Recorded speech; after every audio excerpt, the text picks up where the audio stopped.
Welcome to this explainer on a seriously crucial provision of the new legislative framework, Section 153 of the Income Tax Act 2025. If you're a chartered accountant, a tax professional, or running a business, getting a firm grip on the exact mechanics of interest deductions is absolutely essential for rock-solid tax planning and compliance. So you or your clients are earning interest on bank deposits, right? It's one of the most common forms of passive income out there. But with the massive transition to the new tax regime, a really big question pops up. How exactly does the Income Tax Act 2025 treat this money? Are we looking at the same old rules, or are there new nuances you need to be aware of? Okay, let's dive straight into it. Here's our agenda for today. Introduction to Section 153, the core legal provisions, a practical taxation example, compliance and transitional rules, common practical issues, and we'll wrap up with our key takeaways and summary. Section 1, Introduction to Section 153.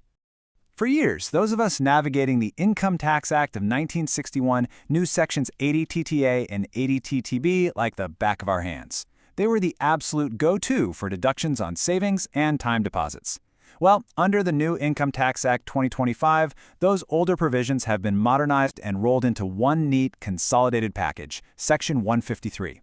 It totally streamlines the law while keeping the distinct treatment for different classes of taxpayers intact. Section 2, Core Legal Provisions Explained. First things first, who actually gets to claim this deduction? Section 153, subsection 1, lays out the eligible entities pretty clearly. It's for individuals, both non-seniors and senior citizens, and Hindu undivided families, or HUFs. But just as crucially, that money has to be parked in specific eligible institutions. We're strictly talking about banking companies, cooperative societies doing banking business, or a recognized post office under the Post Office Act 2023. Now, what's really interesting about the way this law is written is how it splits the deduction into two main pillars based on age and entity type. Subsection 2 sets up a clear contrast. Under Clause A, we've got the rules for non-seniors and HUFs. Then, over under Clause B, there's a highly beneficial, distinct setup specifically for senior citizens. Let's look at the actual numbers. Under Section 153(2)(a), the strict maximum limit is 10,000 rupees. That's the cap for non-senior individuals and HUFs. But pay very close attention here, this $10,000 limit only applies to interest earned on savings accounts. It explicitly excludes time deposits. So your standard fixed deposits or recurring deposits, no way, they do not qualify for this specific bracket. But contrast that with the limit under Section 153(2)(b for senior citizens. They get a much more generous 50,000 rupee cap. And it gets better. This threshold doesn't just apply to savings accounts, it applies to any account, explicitly including time deposits like fixed deposits. This is an absolutely vital distinction to remember when computing the gross total income for your senior clients. Section 3, a practical taxation example.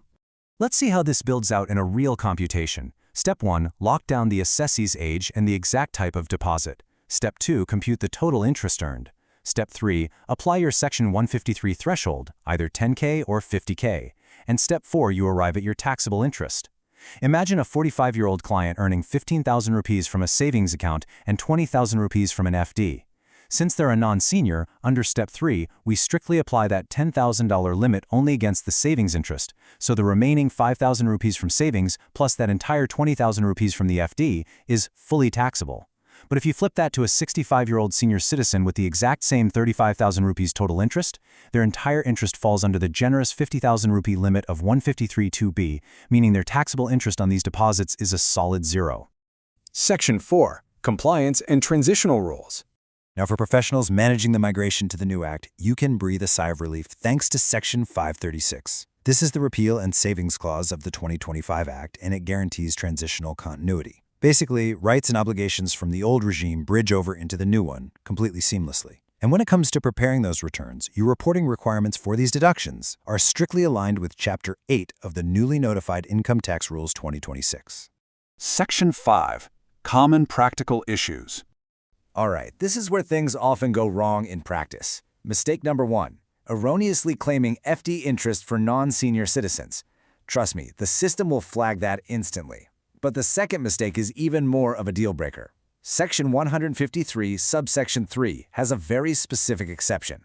It strictly dictates that if a savings account belongs to a firm, an association of persons, or a body of individuals, the deduction is completely barred. You cannot pass it through to the partners or members for their individual total income. It's a hard no. Section 6. Key takeaways and summary. So, the crucial point is this. Let's lock in these 4 major takeaways. 1. Section 153 of the 2025 Act replaces our old friends ATTA and ATTB. 2. Remember the 10,000 rupee limit is for non-seniors and HUFs, and it's for savings accounts only. 3. Senior citizens get the sweet 50,000 rupee limit that covers all deposits, FDs included. And 4. Never attempt to claim this deduction for firm or AOP accounts. As we look at tax planning strategies going forward, the big question is, are you fully optimizing your client's asset placements to take advantage of these new thresholds? Thank you for watching. Please like, subscribe, and share. This video is for educational purposes only and does not constitute professional advice. Tax laws are subject to amendments. Please consult your professional advisor before taking any action. This is an AI-generated educational video.